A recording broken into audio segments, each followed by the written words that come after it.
ॐ चिदम्बरमठाधीशं सिद्धारूढयतीश्वरं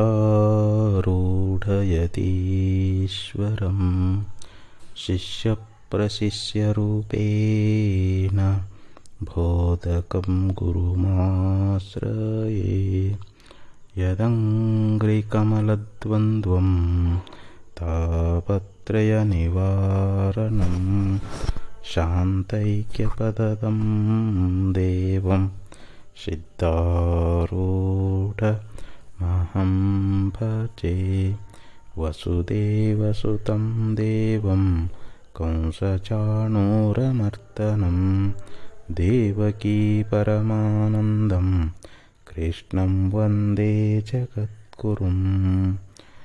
नारायणं नमस्कृत्य नरं चैव नरोत्तमं ततो ವ್ಯಾಸಮುದೀರಯೇತ್. ಶ್ರೀಕೃಷ್ಣ ಪರಮಾತ್ಮನ ಅದ್ವೈತ ಸಾರ್ವಭೌಮ ಚಕ್ರವರ್ತಿ ಜಗದ್ಗುರು ಸಿದ್ಧಾರೂಢ ಮಹಾಸ್ವಾಮಿಗಳವರ, ಜಗದ್ಗುರು ಶಿವರಾಮ ಅವಧೂತರ, ಜಗದ್ಗುರು ಭಾರತೀಯಪ್ಪಾಜಿಯವರ ಪವಿತ್ರ ಚರಣಾರವಿಂದಗಳಲ್ಲಿ ಅನಂತಕೋಟಿ ಶಿರಸಾಷ್ಟಾಂಗ ಪ್ರಣಾಮವನ್ನು ಸಮರ್ಪಿಸಿ, ಶ್ರವಣಾಪೇಕ್ಷಿಗಳಾದ ತಮ್ಮೆಲ್ಲರಿಗೂ ಅನೇಕ ಶರಣಾರ್ಥಿಗಳು. ಶ್ರೀಮದ್ ಭಗವದ್ಗೀತೆ 2ನೇ ಅಧ್ಯಾಯ 46ನೇ ಶ್ಲೋಕ. ಯಾವಾನರ್ಥವುದಪಾನೇ ಸರ್ವತಃ ಸಂಪ್ಲುತೋದಕೆ ತಾವಾನ್ ಸರ್ವೇಷು ವೇದೇಷು ಬ್ರಾಹ್ಮಣಸ್ಯ ವಿಜಾನತಃ. ಎಲ್ಲ ಕಡೆಗಳಿಂದ ಪರಿಪೂರ್ಣವಾಗಿರತಕ್ಕಂಥ ಜಲಾಶಯ ಪ್ರಾಪ್ತವಾದ ಮೇಲೆ ಸಣ್ಣ ಜಲಾಶಯಗಳಿಂದ ಮನುಷ್ಯನಿಗೆ ಎಷ್ಟು ಪ್ರಯೋಜನ ಆಗ್ತದೋ ಅಷ್ಟೇ ಪ್ರಯೋಜನ ಬ್ರಹ್ಮತತ್ವವನ್ನು ತಿಳಿದಂಥ ಬ್ರಾಹ್ಮಣನಿಗೆ ಸಮಸ್ತ ವೇದಗಳಿಂದ ಉಂಟಾಗ್ತದೆ ಅನ್ನುವಂಥ ಮಾತನ್ನು ಈ ಶ್ಲೋಕದಲ್ಲಿ ತಿಳಿಸ್ತಾ ಇದ್ದಾರೆ. ಅಂದರೆ ಇಲ್ಲಿ ಜ್ಞಾನಕಾಂಡಕ್ಕೂ ಮತ್ತು ಕರ್ಮಕಾಂಡಕ್ಕೂ ಇರುವಂಥ ವ್ಯತ್ಯಾಸ ಅನ್ನುವಂಥದ್ದು ಏನು ಅನ್ನೋದ್ರ ಬಗ್ಗೆ ಈ ಶ್ಲೋಕದಲ್ಲಿ ಹೇಳ್ತಾರೆ. ಯಾವಾನರ್ಥ ಉದಪಾನೇ ಸರ್ವತಃ ಸಂಪ್ಲುತೋದಕೆ ಅಂತ ಹೇಳಿದರು. ಅಂದರೆ ಈಗ ನಾವು ನೀರಿಗೋಸ್ಕರವಾಗಿ ಪೂರ್ವಕಾಲದಲ್ಲಿ ಬಾವಿಗಳನ್ನು ತೋಡ್ತಾ ಇದ್ದರು ಮತ್ತು ಮಳೆ ಬಂದಾಗ ಸಣ್ಣ ಸಣ್ಣ ಹಳ್ಳಗಳು ಹರಿತಾ ಇದ್ದವು ಮತ್ತು ನೀರು ನಿಂತಿರ್ತಕ್ಕಂಥ ಅನೇಕ ಗುಂಡಿಗಳು, ಆಮೇಲೆ ಸರೋವರಗಳು, ನದಿಗಳು, ಇವೆಲ್ಲವನ್ನು ನಾವು ಲೋಕದಲ್ಲಿ ಕಾಣ್ತಾ ಇದ್ದೀವಿ. ಅಂದರೆ ಈ ಒಂದು ಜಲಾಶಯದಂತ ತಿಳ್ಕೊಡ್ರಿ, ಒಂದರಲ್ಲಿ ಬರೀ ಸ್ನಾನ ಮಾಡಲಿಕ್ಕೆ ಬರ್ತದೆ, ಮತ್ತೊಂದರಲ್ಲಿ ಬಟ್ಟೆ ಒಗಿಲಿಕ್ಕೆ ಬರ್ತದೆ, ಇನ್ನೊಂದರಲ್ಲಿ ದನಕರುಗಳಿಗೆ ನೀರು ಕುಡಿಸಾಕ ಬರ್ತದೆ. ಹೀಗೆ ಒಂದೊಂದರಲ್ಲಿ ಒಂದೊಂದು ಕೆಲಸಗಳಾಗ್ತಾ ಇದ್ದಾವೆ. ಬಟ್ಟೆ ಒಗೆಯೋದ್ರಲ್ಲಿ ಸ್ನಾನ ಮಾಡೋಕ್ಕೆ ಬರೋಂಗಿಲ್ಲ, ಸ್ನಾನ ಮಾಡುವಂಥ ಇದರಲ್ಲಿ ದನಗಳಿಗೆ ನೀರು ಕುಡಿಸಾಕ ಬರೋಂಗಿಲ್ಲ.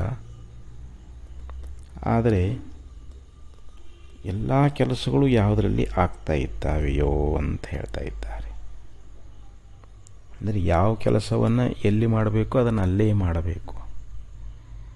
ಈಗ ದೊಡ್ಡದೊಂದು ಸರೋವರದಂತ ತಿಳ್ಕೊಳ್ಳಿ, ದೊಡ್ಡದು ಜಲಾಶಯ ಅದಂತ ಎಲ್ಲ ಕಡೆಯಿಂದ 4 ಕಡೆಯಿಂದ ನೀರು ಅದರೊಳಗೆ ಹರಿದು ಬರ್ತಾ ಇದೆ. ಅದರಲ್ಲಿ ಮಾತ್ರ ನಾವು ಎಲ್ಲ ವ್ಯವಹಾರವನ್ನು ಮಾಡಬಹುದು. ಅದರೊಳಗೆ ಸ್ನಾನನೂ ಮಾಡಬಹುದು, ಬಟ್ಟೆನೂ ತೊಳಿಬೋದು, ಮತ್ತು ಅದರೊಳಗೆ ನೀರು ಕುಡಿಸ್ಬೋದು. ಆಮೇಲೆ ಅದರಲ್ಲಿ ಎಲ್ಲ ರೀತಿ ಕೆಲಸಗಳನ್ನು ಮಾಡಲಿಕ್ಕೆ ಬರ್ತದೆ. ಅದು ದೊಡ್ಡ ಜಲಾಶಯ ಅಂತ 4 ಕಡೆಯಿಂದ ನೀರು ಹರಿದು ಬರ್ತೈತೆ. ಅದಕ್ಕೆ ಅಪಾರವಾಗಿ ನೀರಲ್ಲಿ ಸಂಗ್ರಹ ಆಗಿರ್ತದೆ. ಅದರೊಳಗೆ ಎಲ್ಲ ಕೆಲಸಗಳು ನಡೀತಾ ಇದ್ದಾವೆ ಅಂತ ಈ ದೃಷ್ಟಾಂತವನ್ನು ಕೊಟ್ಟು ಇಲ್ಲಿ ಭಗವಂತ ನಮಗಿಲ್ಲೇನು ಉಪದೇಶ ಮಾಡಲಿಕ್ಕೆ ಹತ್ತಿದ್ದಾನೆ ಅಂತಂದರೆ, ಲೋಕದೊಳಗೆ ಅನೇಕ ರೀತಿಯಾಗಿರ್ತಕ್ಕಂಥ ಕರ್ಮಗಳದಾವೆ.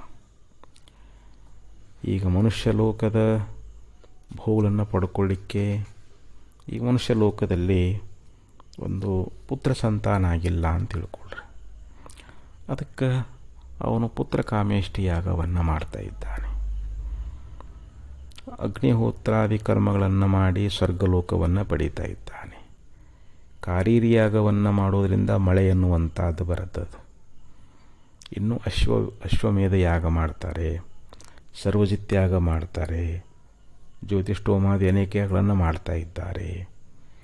ಈ ಒಂದೊಂದು ಕರ್ಮಗಳನ್ನು ಮಾಡೋದರಿಂದ ಅದಕ್ಕೆ ಏನು ಒಂದು ಫಲ ಅದಲ್ಲ, ಅದು ಆ ಫಲ ಮಾತ್ರ ದೊರಕ್ತದೆ. ಈಗ ಸ್ವರ್ಗಲೋಕವನ್ನು ಪಡೀಲಿಕ್ಕೆ ಹೇಳಿರ್ತಕ್ಕಂಥ ಕರ್ಮವನ್ನು ಮಾಡಿದಾಗ ಅದು ಸ್ವರ್ಗಲೋಕ ಮಾತ್ರ ಪ್ರಾಪ್ತಿಯಾಗ್ತದೆ. ಸಂತಾನ ಪ್ರಾಪ್ತಿಗೆ ಸಾಧನವಾಗಿರ್ತಕ್ಕಂಥ ಕರ್ಮವನ್ನು ಮಾಡೋದರಿಂದ ಸಂತಾನ ಮಾತ್ರ ಪ್ರಾಪ್ತಿಯಾಗ್ತದೆ, ಮತ್ತೆ ಬೇರೆ ಫಲ ಬರಂಗಿಲ್ಲ. ಆದರೆ ಈ ಬ್ರಹ್ಮಜ್ಞಾನ ಒಂದನ್ನು ನಾವು ಪಡ್ಕೊಂಡ್ಬಿಟ್ರೆ ಸಮಸ್ತ ಕರ್ಮಗಳ ಫಲ ಅನ್ನುವಂಥದ್ದು ಅವನಿಗೆ ಪ್ರಾಪ್ತ ಆಗ್ತದೆ ಅಂತ. ಹೆಂಗೆ ದೊಡ್ಡ ಜಲಾಶಯದೊಳಗೆ ದೊಡ್ಡ ಸರೋವರ ಅದಂತ ತಿಳ್ಕೊಡ್ರಿ. 4 ಕಡೆಯಿಂದ ನೀರು ಹರಿದು ಬಂದದು.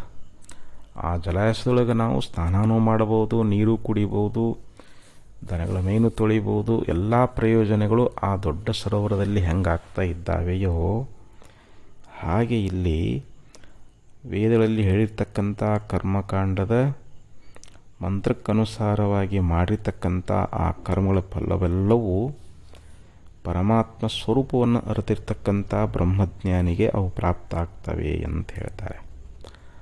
ಆಗಮ ಪುರಾಣ ವೇದ ಭೋಗದಳು ವಿಧಿಸಿದ ಯಾಗ ದಾನ ಜಪ ನೀತಿ ಯೋಗ ಪೂಜಾದಿಗಳು ಈಗ ಜ್ಞಾನೋದಯ ಮಾತ್ರವಾಗಲ್ ಅದರಳು ಕೋಟಿ ಭಾಗಿಗಳೊಂದಕ್ಕೆ ಸಮವಾಗತಿರುವುದರಿಂದ ನಂಬು ಜ್ಞಾನವನ್ನೇ ಕರ್ಮವೆಂಬ ಜಾಲ ಸಿಲುಕಿ ಹಂಬಲಿಸಿದಿರು ಮುಕ್ತಿ ಎಂಬೈಸಿ ಮನುಜ ಅಂತ ಒಂದು ಕಡೆಯಲ್ಲಿ ಹೇಳ್ಕೊಂಡು ಬರ್ತಾ ಇದ್ದಾರೆ. ನಿಜಗುಣ ಶ್ರೀಗಳವರು ಜ್ಞಾನಪತಿ ಮಾಸದಲ್ಲಿ ಹೇಳ್ಕೊಂಡು ಬಂದರು. ಈಗ ಆಗಮಗಳು 28 ದಿವ್ಯ ಆಗಮಗಳದಾವೆ, 18 ಪುರಾಣಗಳದಾವೆ, 4 ವೇದಗಳದಾವೆ. ಆಗಮ ಪುರಾಣ ವೇದ ಪೂಗದಳು ವಿಧಿಸಿದ ದಾನ ಜಪ ಯೋಗ ಪೂಜಾದಿಗಳು ನೋಡಿ. ಅದರಲ್ಲಿ ಹೇಳಿರ್ತಕ್ಕಂಥ ಒಂದು ದಾನ ಮಾಡೋದಾಗಲಿ ಪೂಜಾ ಮಾಡೋದಾಗಲಿ ಅಲ್ಲಿ ಅನೇಕ ಯಾಗಗಳು ಏನು ಹೇಳಿದಾರೋ ಅವೆಲ್ಲವುಗಳಿಂದ ಬಂದಿರತಕ್ಕಂಥ ಯಾವ ಫಲ ಅನ್ನುವಂಥದ್ದು ಈಗ ಜ್ಞಾನೋದಯ ಮಾತ್ರವಾಗಲ್ ಅದರಲ್ಲೂ ಕೋಟಿ ಭಾಗಿಗಳೊಂದಕ್ಕೆ ಸಮವಾಗತಿರುವುದರಿಂದ ಅವುಗಳೆಲ್ಲದರ ಒಂದು ಕೋಟಿ ಫಲ ಅದಂತ ತಿಳ್ಕೊಳ್ರಿ. ಆ ಜ್ಞಾನದ ಒಂದು ಭಾಗಕ್ಕೂ ಕೂಡ ಸಮ ಆಗುವುದಿಲ್ಲ ಅಂತ ಹೇಳ್ತಾರೆ. ಅಂದರೆ ನಮಗೆ ಜ್ಞಾನ ಅನ್ನುವಂಥದ್ದು ನಿತ್ಯವಾದ ಫಲವನ್ನು ಕೊಡ್ತದೆ ಅಂತ. ಇವೆಲ್ಲ ಕರ್ಮಗಳನ್ನು ಮಾಡಿದಾಗ ದೊರೆಯುವಂಥ ಫಲ ಅನ್ನುವಂಥದ್ದು ಅದು ಕ್ಷಣಿಕವಾಗಿರತಕ್ಕಂಥದ್ದು. ಅದನ್ನು ಅನುಭೋಗ ಮಾಡಿದ ಮೇಲೆ ಅದು ನಾಶಿಯಾಗಿ ಹೋಗಿಬಿಡುತ್ತದೆ. ಆದರೆ ತತ್ವಜ್ಞಾನ ಅನ್ನುವಂಥದ್ದು ಹಾಗಲ್ಲ. ಅದಕ್ಕೆ ಜ್ಞಾನವನ್ನೇ ನಂಬು, ಕರ್ಮ ಅನ್ನುವಂಥ ಜಾಲದಲ್ಲಿ ಸಿಲುಕಿ ನೀನು ಆಯಾಸ ಪಡಕ್ಕೆ ಹೋಗಬೇಡ ಅಂತ. ಮುಕ್ತಿಯನ್ನು ಹೊಂದಬೇಕು ಅಂತ ನೀ ತಿಳ್ಕೊಂಡು ಕರ್ಮಜಾಲದಲ್ಲಿ ಸಿಲುಕೊಂಡಿ ಅಂತಂದ್ರೆ ಆ ಕರ್ಮ ಅನ್ನುವಂಥದ್ದು ನಿನಗೆ ಜನ್ಮವನ್ನೇ ಕೊಡ್ತದೆ ಹೊರತು ಅದರಿಂದ ನೀನು ಮುಕ್ತನಾಗಲಾರೆ. ಅದಕ್ಕೆ ಇಲ್ಲಿ ಒಂದು ಉದಾಹರಣೆಯನ್ನು ಕೊಟ್ಟು ಭಗವಂತ ಬಹಳ ಸುಂದರವಾಗಿ ಹೇಳಿದ. ಅನೇಕ ವೇದಗಳಲ್ಲಿ 4 ವೇದಗಳಲ್ಲಿ ಒಂದು ಕರ್ಮಕಾಂಡದ ಮಂತ್ರಗಳದಾವೆ. ಕರ್ಮಕಾಂಡವನ್ನು ಯಾವ ಕರ್ಮ ಮಾಡೋದ್ರಿಂದ ನಮಗೆ ಯಾವ ಲೋಕ ಸಿಗುತ್ತದೆ. ಮನುಷ್ಯ ಲೋಕವನ್ನೇ ಮೊದಲು ಮಾಡಿಕೊಂಡು ಚತುರ್ಮುಖ ಬ್ರಹ್ಮ ಲೋಕದ ಪರ್ಯಂತರವಾಗಿರತಕ್ಕಂಥ ಎಷ್ಟು ಭೋಗ ಪದಾರ್ಥಗಳದಾವೆ, ಎಷ್ಟು ಲೋಕಗಳದಾವಲ್ಲ, ಅವುಗಳನ್ನು ಪಡೆಯಲಿಕ್ಕೆ ಸಾಧನೀಭೂತವಾಗಿರ್ತಕ್ಕಂಥ ಯಾವ ಕರ್ಮಕಾಂಡದ ಒಂದು ಕರ್ಮಗಳದಾವೆ ಅಲ್ಲಿ ಯಾವುದೇ ಒಂದು ವೇದ ಹೇಳ್ತದೆ, ನಿನಗೆ ಇಂಥ ಫಲ ಪಡಿಬೇಕಂದ್ರೆ ಇಂಥ ಕರ್ಮ ಮಾಡು, ನಿನಗೆ ಈ ಫಲ ಸಿಗಬೇಕಂದ್ರೆ ಇಂಥ ಕರ್ಮ ಮಾಡು ಅಂಥೇಳಿ ಆ ಫಲಗಳಿಗೆ ತಕ್ಕಂತೆ ಸಾಧನೆಗಳನ್ನು ಭಿನ್ನ ಭಿನ್ನವಾಗಿ ಉಪದೇಶ ಮಾಡ್ಯದ. ಅವೆಲ್ಲ ಹೇಗಿದ್ದಾವೆ ಅಂತಂದ್ರೆ ಅವು ಸಣ್ಣ ಸಣ್ಣ ಬಾಮ್ ಇದ್ದಂಗೆ, ಹಳ್ಳಿಗಳಿದ್ದಂಗೆ. ಅವು ಒಂದೊಂದೇ ಫಲಕ್ಕೆ ಸಾಧನ ಆಗಿದಾವೆ ಅಂತ. ಈಗ ನಾವು ಹಳ್ಳದೊಳಗೆ ಬಟ್ಟೆ ತೊಳಿಬೋದು, ಬಾವಿಯೊಳಗೆ ನೀರು ಕುಡಿಬೋದು, ಇನ್ನು ಸಣ್ಣ ಸಣ್ಣ ಗುಂಡಿಯೊಳಗೆ ಪ್ರಾಣಿಗಳಿಗೆ ನೀರು ಕುಡಿಸ್ಬೋದು, ಮೈ ತೊಳಿಬೋದು. ಅಂದರೆ ಒಂದೊಂದರಲ್ಲಿ ಒಂದೊಂದದಾವು. ಅವು ಒಂದರಲ್ಲಿ ಮಾಡಿದ ಕೆಲಸ ಇನ್ನೊಂದರಲ್ಲಿ ಮಾಡೋಕ್ಕೆ ಬರೋಂಗಿಲ್ಲ.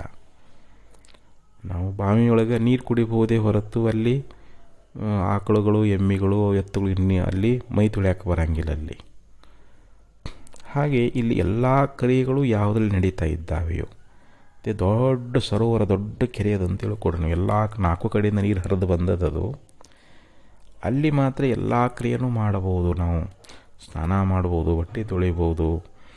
ಪ್ರತಿಯೊಂದು ಪ್ರಯೋಜನಗಳು ಆ ದೊಡ್ಡ ಒಂದು ಜಲಾಶಯದಿಂದ ಹೆಂಗೆ ಆಗ್ತಾ ಇದ್ದಾವೆಯೋ ಹಾಗೆ ಇಲ್ಲಿ ಬ್ರಹ್ಮವನ್ನು ಅರಿತಿರ್ತಕ್ಕಂಥವನು, ಪರಮಾತ್ಮ ಸ್ವರೂಪವನ್ನು ಯಥಾರ್ಥವಾಗಿ ತಿಳಿದಿರ್ತಕ್ಕಂಥ ಬ್ರಹ್ಮಜ್ಞಾನಿಗೆ ಅವೆಲ್ಲ ಫಲಗಳು, ಸಮಸ್ತ ಕರ್ಮಗಳಿಂದ ಉಂಟಾಗ್ತಕ್ಕಂಥ ಎಲ್ಲ ಫಲಗಳನ್ನು ತತ್ವಜ್ಞಾನಿ ಪ್ರಾಪ್ತ ಮಾಡಿಕೊಳ್ತಾ ಇದ್ದಾನೆ ಅಂತ.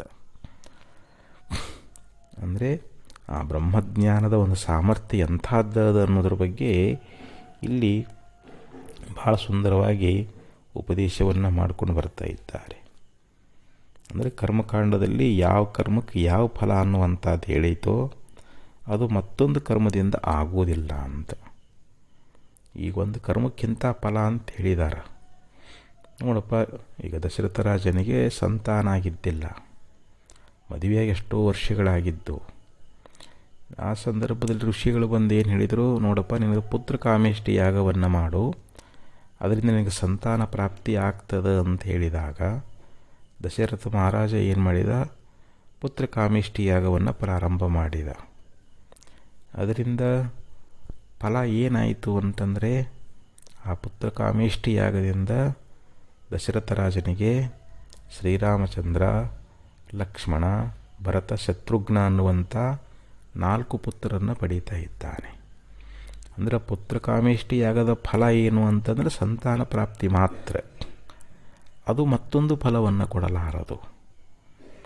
ಹಾಗೆ ನಮಗೆ ಮಳೆ ಬಂದಿಲ್ಲ ಅಂತ ತಿಳ್ಕೊಳ್ಳಿ, ಬರಗಾಲ ಬಿದ್ದದು. ಅಲ್ಲಿ ವೇದಗಳಲ್ಲಿ ಹೇಳಿದಂತೆ ಕಾರೀರಿ ಯಾಗವನ್ನು ನಾವು ಮಾಡಿದ್ದೀವಿ ಅಂತಂದರೆ, ಆ ಕಾರೀರಿ ಯಾಗವನ್ನು ಮಾಡೋದ್ರಿಂದ ಮಳೆ ಅನ್ನುವಂಥದ್ದು ಪ್ರಾಪ್ತಿಯಾಗ್ತದೆ. ಅದು ಮತ್ತೊಂದು ಫಲ ಕೊಡಲಾರದು, ಸಂತಾನ ಪ್ರಾಪ್ತಿಯಾಗುವುದಿಲ್ಲ. ಕಾರೀರಿ ಯಾಗವನ್ನು ಮಾಡಿ ನಾವು ಮಕ್ಕಳನ್ನು ಪಡಿತೀವಿ ಅಂತಂದ್ರೆ ಆಗಂಗಿಲ್ಲ. ಅಂದರೆ ಆಯಾ ಕರ್ಮಕ್ಕೆ ಅದ ಫಲ ಸಿಗ್ತದೆ ಹೊರತು ಮತ್ತೊಂದು ಫಲ ಬರಲಿ ಅಂತಂದ್ರೆ ಬರೋಂಗಿಲ್ಲ. ಆದರೆ ಬ್ರಹ್ಮಜ್ಞಾನದೊಳಗೆ ಎಲ್ಲ ಕರ್ಮಕಾಂಡಗಳ ಫಲಗಳು ಅಡಗಿರ್ತಾ ಇದ್ದಾವೆ ಅಂತ. ಬ್ರಹ್ಮಜ್ಞಾನ ಮಾಡ್ಕೊಂಡ್ಬಿಟ್ರೆ ಅವನು ಸಮಸ್ತ ಕರ್ಮಗಳ ಫಲ ಅನ್ನುವಂಥದ್ದನ್ನು ಪಡ್ಕೊಂಡು ಬಿಡ್ತಾ ಇದ್ದಾನೆ ಅಂತ. ಅದು ದೊಡ್ಡ ಜಲಾಶಯ ಇದ್ದಂಗೆ. ಬ್ರಹ್ಮಜ್ಞಾನ ಅನ್ನುವಂಥದ್ದು ಅದು ದೊಡ್ಡ ಜಲಾಶಯ ಇದ್ದಂಗೆ ಅಂತ. ಅದಕ್ಕೆ ಇಹಲೋಕದ ಭೋಗಗಳಾಗಲಿ ಪರಲೋಕದ ಭೋಗಗಳಾಗಲಿ ಇವುಗಳ ಫಲ ಅನ್ನುವಂಥದ್ದು ಅನಿತ್ಯದ ಅಂತ ಹೇಳ್ತಾರೆ. ಅದಕ್ಕೆ ನಾವು ಇಲ್ಲಿ ಬ್ರಹ್ಮಜ್ಞಾನವೊಂದನ್ನು ಪ್ರಾಪ್ತ ಮಾಡಿಕೊಂಡ್ರೆ ಸಾಕು. ಅದಕ್ಕಿಂತ ಜ್ಞಾನವನ್ನೇ ಮಾಡಿಕೊಳ್ಬೇಕಾದ್ರೆ ತನುವ ದಂಡಿಸಬೇಡ, ಮನವ ನಿಲ್ಲಿಸಬೇಡ, ಧನವನೀಗಿರಬೇಡ, ಮನೆವಾರು ತೊರೆದು ವನವಾಸ ಬೇಡ, ತನಗೆ ತತ್ವಜ್ಞಾನ ಸಂಜನಿಸಲ್ ಅಗವೆಲ್ಲವನು ಕೆಡಿಪುದರಿಂದ ಅಂತ ನಿಜಗುಣೇಶ್ವರರು ಹೇಳ್ಕೊಂಡು ಬಂದರು. ಇಂಥ ಜ್ಞಾನವನ್ನು ನೀ ಪ್ರಾಪ್ತಿ ಮಾಡಿಕೊಳ್ಬೇಕಾದ್ರೆ ನೀನು ಸೇರಿ ದಂಡನ ಮಾಡಬೇಕಾಗಿಲ್ಲ. ಮನವ ನಿಲ್ಲಿಸಬೇಡ, ನೀನು ಭಾಳ ಧ್ಯಾನ ಮಾಡಿ ಮನಸ್ಸನ್ನು ಏಕಾಗ್ರ ಮಾಡಿಕೊಂಡು ನೀ ಆ ರೀತಿಯನ್ನು ಕಷ್ಟಪಡಬೇಕಾಗಿಲ್ಲ. ತನುವ ದಂಡಿಸಬೇಡ, ಮನವ ನಿಲ್ಲಿಸಬೇಡ, ಧನವ ನೀಗಿರಬೇಡ. ಮತ್ತು ನೀನು ಎಲ್ಲ ಸಂಪತ್ತನ್ನುವಂಥದ್ದು ತ್ಯಾಗ ಮಾಡಬೇಕಾಗಿಲ್ಲ. ಮನೆವಾರು ತೊರೆದು ವನವಾಸ ಬೇಡ, ಮನೆಯೆಲ್ಲ ಬಿಟ್ಟು ವನವಾಸಕ್ಕೆ ಹೋಗಬೇಡ ಅಂತ ಹೇಳ್ತಾ ಇದ್ದಾರೆ. ತನಗಿನ ತತ್ವಜ್ಞಾನ ಸಂಜನಿಸಲ್, ತನಗೆ ತತ್ವಜ್ಞಾನ ಅನ್ನುವಂಥದ್ದಾಯಿತು ಅಂತಂದ್ರೆ ಅಗವೆಲ್ಲವನ್ನು ಕೆಡಿಪುವುದರಿಂದ ತತ್ವಜ್ಞಾನ ಏನು ಮಾಡ್ತದೆ, ನಾವು ಮಾಡಿರ್ತಕ್ಕಂಥ ಸಮಸ್ತ ಪಾಪಗಳನ್ನು ಅದು ಭಸ್ಮ ಮಾಡಿಬಿಡ್ತದೆ ಅಂತ. ಅದಕ್ಕೆ ಜ್ಞಾನಾಗ್ನಿ ಸರ್ವಕರ್ಮಾಣಿ ಭಸ್ಮಸಾತ್ ಕುರುತೆ ಅರ್ಜುನ. ಜ್ಞಾನ ಅನ್ನುವಂಥ ಅಗ್ನಿ ನಾವು ಮಾಡಿರ್ತಕ್ಕಂಥ ಸಮಸ್ತ ಕರ್ಮಗಳನ್ನು ನಾಶ ಮಾಡಿಬಿಡ್ತದೆ.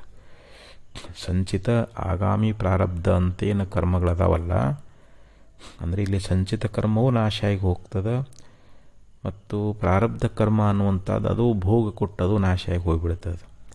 ತಸ್ಯ ತಾವದೇವ ಚಿರಂ ಯಾವನ್ನ ವಿಮೋಕ್ಷತ ಸಂಪತ್ಸಿ ಅಂತ ಶ್ರುತಿ ಹೇಳ್ತದೆ.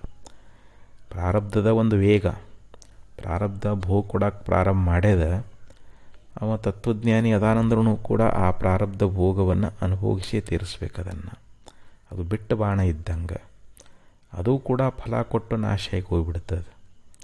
ಇನ್ನು ಆಗಾಮಿ ಕರ್ಮವು ಕೂಡ ಯಾರು ಸ್ತುತಿ ಮಾಡ್ತಾರೆ, ಯಾರು ಪೂಜಾ ಮಾಡ್ತಾರೆ ಅಂಥವ್ರಿಗೆ ಪುಣ್ಯ ಹೋಗ್ತದೆ, ಯಾರು ನಿಂದಕರಿರ್ತಾರ ಅಂಥವ್ರಿಗೆ ಪಾಪ ಅನ್ನುವಂಥದ್ದು ಹೋಗ್ತದೆ, ಅದು ಕೂಡ ನಾಶ ಆಗಿ ಹೋಗಿಬಿಡ್ತೈತಂತೆ. ಹಿಂಗೆ ತತ್ವಜ್ಞಾನ ಸಮಸ್ತ ಕರ್ಮಗಳನ್ನು ನಾಶ ಮಾಡ್ತದಂತ ಹೇಳ್ಕೊಂಡು ಬಂದಿದ್ದಾರೆ. ಅದಕ್ಕೆ ಇಲ್ಲಿ ಜ್ಞಾನವೇ ಇಲ್ಲಿ ಅತಿ ಶ್ರೇಷ್ಠವಾಗಿರ್ತಕ್ಕಂಥದ್ದು ಅಂತ. ಮುಕ್ತಿಯನ್ನು ಪಡಿಬೇಕಂದ್ರೆ ನಾವು ಜ್ಞಾನವನ್ನೇ ಆಶ್ರಯಿಸಬೇಕು, ಜ್ಞಾನವನ್ನೇ ನಂಬಬೇಕು. ಆ ಜ್ಞಾನವೇ ನಮ್ಮನ್ನು ಈ ಕರ್ಮಜಾಲದಿಂದ ಬಿಡುಗಡೆಗೊಳಿಸಿ ನಮಗೆ ಶ್ರೇಷ್ಠವಾಗಿರ್ತಕ್ಕಂಥ ಮುಕ್ತಿ ಸುಖವನ್ನು ಕೊಡ್ತದೆ ಅಂಥೇಳಿ ಹೇಳ್ಕೊಂಡು ಬರ್ತಾ ಇದ್ದಾರೆ. ಅಂದರೆ ಈ ಕರ್ಮಕಾಂಡದ ಏನು ಕರ್ಮಗಳದಾವು, ಕರ್ಮಕಾಂಡದಲ್ಲಿ ಹೇಳಿರ್ತಕ್ಕಂಥ ಏನು ಕರ್ಮಕಾಂಡಗಳದಾವಲ್ಲ, ಅವೆಲ್ಲ ಒಂದು ಸಣ್ಣ ಸಣ್ಣ ಜಲಾಶಯಗಳಿದ್ದಂಗೆ, ಅವಕ್ಕೆ ಸಮಾನವಾದವುಗಳಂತ. ಆದರೆ ಬ್ರಹ್ಮಜ್ಞಾನ ಅನ್ನುವಂಥದ್ದು ಈ ನಾಲ್ಕು ಕಡೆಯಲ್ಲಿ ತುಂಬಿರ್ತಕ್ಕಂಥ ಅದು ದೊಡ್ಡ ಒಂದು ಜಲಾಶಯ ಇದ್ದ ಹಾಗೆ ಅಂತ, ಅದಕ್ಕೆ ಸಮಾನವಾಗಿರ್ತಕ್ಕಂಥದ್ದು ಅಂತ. ದೊಡ್ಡ ಜಲಾಶಯ ಇಲ್ಲದವರು ಸಣ್ಣ ಸಣ್ಣ ಜಲಾಶಯಗಳನ್ನು ಆಶ್ರಯ ಮಾಡ್ತಾ ಇದ್ದಾರೆ ಅಂತ. ಕೆಲವರು ವೇದಗಳಲ್ಲಿ ನಿಷ್ಠೆ ಉಳ್ಳವರು, ಕರ್ಮಫಲದಲ್ಲಿ ಆಶೆ ಉಳ್ಳವರು ಕರ್ಮವನ್ನೇ ಮಾಡ್ತಾ ಇದ್ದಾರೆ. ಅವರು ಕರ್ಮದಿಂದ ಅಲ್ಪವಾಗಿರತಕ್ಕಂಥ ಒಂದು ಫಲವನ್ನೇ ಪಡೀತಾ ಇದ್ದಾರೆ. ಯಾಕೆಂದರೆ ತದ್ಯತಾ ಇಹ ಕರ್ಮಚಿತೋ ಕ್ಷೀಯತೆ ತಥಾ ಅಮೂತ್ರ ಪುಣ್ಯಚಿತೋ ಲೋಕಃ ಕ್ಷೀಯತೆ ಅಂಥೇಳಿ ಹಿಂಗೆ ಶ್ರುತಿನೇ ಬೋಧ ಮಾಡ್ತದೆ. ಯಾವ ರೀತಿಯಾಗಿ ನಾವು ಈ ಲೋಕದಲ್ಲಿ ಕೃಷಿ ವಾಣಿಜ್ಯಾದಿ ಕ್ರಿಯೆಗಳನ್ನು ಮಾಡ್ತಾ ಇದ್ದೀವಿ, ಅವುಗಳಿಂದ ಬರತಕ್ಕಂಥ ಯಾವ ಫಲ ಅನ್ನುವಂಥದ್ದೇನದ ಅದನ್ನು ಉಪಭೋಗ ಮಾಡೋದರಿಂದ ನಾಶ ಆಗಿ ಹೋಗಿಬಿಡ್ತದೆ. ಆದರೆ ಹಾಗೆ ಇಲ್ಲಿ ಅನೇಕ ಪರಲೋಕವನ್ನು ಕುರಿತು ಯಜ್ಞಯಾಗಗಳನ್ನು ಮಾಡ್ತಾ ಇದ್ದೀವಿ. ಆ ಪುಣ್ಯನೂ ಕೂಡ ಅದು ನಮಗೆ ಸ್ವರ್ಗಲೋಕದ ಭೋಗಗಳನ್ನು ಕೊಟ್ಟು ಅದು ಕ್ಷೀಣ ಆಯಿತು ಅಂತಂದರೆ ಮತ್ತೆ ಸ್ವರ್ಗಲೋಕಕ್ಕೆ ನಾವು ಪತಿತರಾಗ್ತಾ ಇದ್ದೀವಿ, ಮತ್ತೆ ಮರ್ತ್ಯಲೋಕಕ್ಕೆ ಬರ್ತಾ ಇದ್ದೀವಿ. ಕ್ಷೀಣೇ ಪುಣ್ಯ ಮರ್ತ್ಯಲೋಕಂ ವಿಶಂತಿ ಅಂತ ಗೀತೆಯಲ್ಲಿ ಪರಮಾತ್ಮ ಹೇಳ್ತಾನೆ. ಅಂದರೆ ಪುಣ್ಯ ಕ್ಷೀಣ ಆಯಿತು ಅಂದರೆ ಮತ್ತೆ ಮರ್ತ್ಯಲೋಕಕ್ಕೆ ಬರ್ತೀವಿ. ಅದಕ್ಕೆ ಇಲ್ಲಿ ಎಲ್ಲ ಫಲಗಳನ್ನು ಉಂಟು ಮಾಡತಕ್ಕಂಥ ಕರ್ಮಕಾಂಡಗಳಲ್ಲಿ ಹೇಳಿರ್ತಕ್ಕಂಥ ಎಷ್ಟು ಕರ್ಮಗಳದಾವೋ ಆ ಎಲ್ಲ ಕರ್ಮಗಳ ಫಲ ಅನ್ನುವಂಥದ್ದು ಕೇವಲ ತತ್ವಜ್ಞಾನದಿಂದ ನಮಗೆ ಪ್ರಾಪ್ತಿಯಾಗ್ತದೆ ಅಂತ ಹೇಳ್ತಾರೆ. ತತ್ವಜ್ಞಾನ ನಮ್ಮನ್ನು ಜನ್ಮ ಮರಣಗಳಿಂದ ಬಿಡುಗಡೆ ಮಾಡ್ತದೆ, ನಮಗೆ ನಿತ್ಯವಾದ ಮೋಕ್ಷ ಸುಖವನ್ನೇ ಕೊಡ್ತದೆ. ಒಮ್ಮೆ ತತ್ವಜ್ಞಾನ ಮಾಡಿಕೊಂಡ್ರೆ ಸಾಕು, ಮರಳಿ ನಾವು ತಾಯಿ ಗರ್ಭಕ್ಕೆ ಬರೋದಿಲ್ಲ. ಯಾಕಂದರೆ ನಾವು ಇಹಲೋಕದಲ್ಲಿ ಪಡೆಯುವಂಥ ವಿಷಯ ಸುಖ ಅನ್ನುವಂಥದ್ದು ಇದು ಅಲ್ಪವಾಗಿರತಕ್ಕಂಥದ್ದು, ಇದು ದುಃಖ ಮಿಶ್ರಿತವಾಗಿರತಕ್ಕಂಥದ್ದು, ಇದು ಅನಿತ್ಯವಾಗಿರುವಂಥದ್ದು. ಆ ಬ್ರಹ್ಮಭುವನಾನ್ ಲೋಕ ಪುನರಾವರ್ತಿನು ಅರ್ಜುನ ಮಾಮೋಪೇತ್ಯತು ಕೌಂತೆಯ ಪುನರ್ಜನ್ಮನ ವಿದ್ಯತೆ ಅಂತ ಭಗವಂತ ಹೇಳ್ತಾನೆ. ಮನುಷ್ಯಲೋಕವನ್ನೇ ಮೊದಲು ಮಾಡಿಕೊಂಡು ಬ್ರಹ್ಮಲೋಕದ ಪರ್ಯಂತರವಾಗಿರತಕ್ಕಂಥ ಸಕಲ ಭೋಗರಾಶಿಗಳು ಅವೆಲ್ಲ ಲೋಕಗಳು ಏನದಾವು ಅಂತಂದ್ರೆ ಪುನರಾವರ್ತಿನಃ, ಅಂದರೆ ನಮಗೆ ಪುನಃ ಪುನಃ ಅವು ನಮಗೆ ಫಲ ಕೊಟ್ಟು ನಾಶ ಆಗಿ ಹೋಗ್ಬಿಡ್ತಾ ಇದ್ದಾವೆ. ನಾವು ಆ ಲೋಕಕ್ಕೆ ಹೋಗ್ತೀವಿ, ಆ ಲೋಕದಲ್ಲಿ ಪುಣ್ಯ ಇರು ಪರ್ಯಂತರವಾಗಿ ಅಲ್ಲಿ ಇರ್ತೀವಿ. ಯಾವಾಗ ಪುಣ್ಯಾತಿ ಇರ್ತು ಅಂತಂದ್ರೆ ಮತ್ತೆ ಇದೇ ಲೋಕಕ್ಕೆ ಬರ್ತೀವಿ. ಅದಕ್ಕೆ ಹೇ ಅರ್ಜುನ, ನೀನು ಯಾವುದೇ ಲೋಕವನ್ನು ಕುರಿತು ನೀನು ಅಪೇಕ್ಷೆ ಉಳ್ಳವನಾಗಬೇಡ. ಪ್ರಪಂಚದ ಯಾವ ಭೋಗಗಳಲ್ಲಿಯೂ ಕೂಡ ನೀನು ಆಸಕ್ತನಾಗಬೇಡ. ಅವುಗಳನ್ನು ಪಡೆಯುವುದರಲ್ಲಿ ನೀ ಕರ್ಮ ತೊಡಗಿದಿ ಅಂತಂದರೆ ಆ ಕರ್ಮಗಳು ನಿನಗೆ ಅನಿತ್ಯವಾಗಿರ್ತಕ್ಕಂಥ ಫಲನೇ ಕೊಡ್ತವೆ ಹೊರತು ನಿನಗೆ ಶಾಶ್ವತ ಸುಖ ಅನ್ನುವಂಥದ್ದು ಕರ್ಮಗಳಿಂದ ನೀನು ಪಡೆಯಲಾರೆ. ಅದಕ್ಕೆ ನೀನು ಮಾಮುಪೇತ್ಯತು ಕೌಂತೆಯ, ನೀ ನನ್ನನ್ನೇ ಹೊಂದು, ನನ್ನ ಜ್ಞಾನ ಮಾಡ್ಕೋ. ನಿರ್ಗುಣ ನಿರಾಕಾರವಾಗಿರತಕ್ಕಂಥ ಯಾವೊಂದು ಪರಬ್ರಹ್ಮ ಸ್ವರೂಪ ಅನ್ನುವಂಥದ್ದು, ಆ ಪರಬ್ರಹ್ಮ ಸ್ವರೂಪನೇ ನಾನಾಗಿದ್ದೀನಿ. ಅಂಥ ಪರತತ್ವ ನನ್ನನ್ನು ನೀ ಹೊಂದಿದಿ ಅಂತಂದರೆ, ಪರಬ್ರಹ್ಮ ಸ್ವರೂಪ ನೀ ಪ್ರಾಪ್ತ ಮಾಡಿಕೊಂಡಿ ಅಂತಂದರೆ ಪುನರ್ಜನ್ಮನ ವಿದ್ಯತೆ, ಮತ್ತೆ ನಿನಗೆ ಜನ್ಮ ಅನ್ನುವಂಥದ್ದೇ ಇಲ್ಲ. ಇದೇ ಕೊನೆ ಜನ್ಮ ಆಗಿ ಹೋಗ್ಬಿಡ್ತದೆ. ಅದಕ್ಕೆ ಇಲ್ಲಿ ಈ ಬ್ರಹ್ಮಜ್ಞಾನ ಹೇಗಿದೆ ಅಂತಂದರೆ, 4 ಕಡೆಗಳಿಂದ ತುಂಬಿರತಕ್ಕಂಥ ದೊಡ್ಡದೊಂದು ಜಲಾಶಯಕ್ಕೆ ಸಮಾನವಾಗಿರ್ತಕ್ಕಂಥದ್ದು. ಅಂದರೆ ಆ ದೊಡ್ಡ ಜಲಾಶಯದೊಳಗೆ ಎಲ್ಲ ಒಂದು ಕ್ರಿಯೆಗಳು ಹೆಂಗೆ ನಡೀತಾ ಇದ್ದಾವೆಯೋ ಹಂಗೆ ಬ್ರಹ್ಮಜ್ಞಾನದಲ್ಲಿ ಎಲ್ಲ ಫಲಗಳದಾವಂತ. ಸಮಸ್ತ ಕರ್ಮಗಳು ಮಾಡಿರ್ತಕ್ಕಂಥ ಏನು ಫಲ ಅನ್ನುವಂಥದ್ದು, ಆ ಎಲ್ಲ ಫಲ ಈ ಜ್ಞಾನದೊಳಗನ ಪ್ರಾಪ್ತಿಯಾಗ್ತದೆ. ಅದಕ್ಕೆ ಈ ಬ್ರಹ್ಮಜ್ಞಾನವನ್ನು ನಾವು ಮಾಡಿಕೊಂಡೀವಿ ಅಂತಂದರೆ ನಮಗೆ ಸರ್ವವಿಧವಾಗಿರ್ತಕ್ಕಂಥ ಸುಖ ನಮಗೆ ಪ್ರಾಪ್ತಿಯಾಗ್ತದೆ ಅಂಥೇಳಿ ಈ ಒಂದು ಶ್ಲೋಕದಲ್ಲಿ ಭಗವಂತ ಯಾವಾನರ್ಥ ಉದಪಾನೆ ಸರ್ವತಃ ಸಂಪ್ಲುತೋದಕ್ಕೆ ತಾವಾನ್ ಸರ್ವೇಷು ವೇದೇಶು ಬ್ರಾಹ್ಮಣಸ್ಯ ವಿಜಾನತಃ. ಬ್ರಾಹ್ಮಣ ಅಂತಂದರೆ ಇಲ್ಲಿ ಬ್ರಹ್ಮಜ್ಞಾನಿ ಅಂತ. ಆ ಬ್ರಹ್ಮಜ್ಞಾನಿಯಾಗಿರ್ತಕ್ಕಂಥವನು ಬ್ರಹ್ಮವನ್ನು ಅರ್ಥ ಅಂತಂದ್ರೆ, ಅದನ್ನು ಯಥಾರ್ಥವಾಗಿ ತಿಳ್ಕೊಂಡ ಅಂತಂದರೆ ಆ ಸಮಸ್ತ ವೇದಗಳಿಂದ ಉಂಟಾಗ್ತಕ್ಕಂಥ ಎಷ್ಟು ಪ್ರಯೋಜನ ಅದಲ್ಲ, ಆ ಪ್ರಯೋಜನವನ್ನು ಕೇವಲ ಬ್ರಹ್ಮಜ್ಞಾನದಿಂದಲೇ ಅವನು ಪ್ರಾಪ್ತ ಮಾಡಿಕೊಳ್ತಾನೆ ಅನ್ನುವಂಥ ಒಂದು ವಿಚಾರವನ್ನು ಈ ಶ್ಲೋಕದಲ್ಲಿ ಭಗವಂತ ಬಹಳ ಸುಂದರ ಉಪದೇಶ ಮಾಡ್ಕೊಂಡು ಬಂದಾನ. ಮತ್ತು ಮುಂದಿನ ಶ್ಲೋಕದೊಳಗೆ ಇಲ್ಲಿ ಕರ್ಮಯೋಗದ ಒಂದು ರಹಸ್ಯವನ್ನು ಪ್ರತಿಪಾದನೆ ಮಾಡ್ತಾ ಇದ್ದಾನೆ. ಅಂದರೆ ನಿನಗೆ ಕರ್ಮವನ್ನು ಮಾಡೋದರಲ್ಲಿ ಅಧಿಕಾರ ಅದ, ಆದರೆ ಕರ್ಮಫಲದ ಅಪೇಕ್ಷೆ ಉಳ್ಳವನಾಗಬೇಡ ಅನ್ನುವಂಥ ಒಂದು ವಿಚಾರವನ್ನು ಮುಂದಿನ ಶ್ಲೋಕದಲ್ಲಿ ಭಗವಂತ ಪ್ರತಿಪಾದನೆ ಮಾಡ್ತಾನೆ. ಅದನ್ನು ಮತ್ತೆ ನಾಳೆ ದಿವಸ ಶ್ರವಣ ಮಾಡೋಣ ಅಂತ ಹೇಳ್ತಾ ಈ 4 ಸದಸ್ಯನ ಕರ್ಪಿಸಿ ಇಲ್ಲಿಗೆ ವಿರಮಿಸ್ತಾ ಇದ್ದೇನೆ. ಓಂ ತತ್ಸತ್.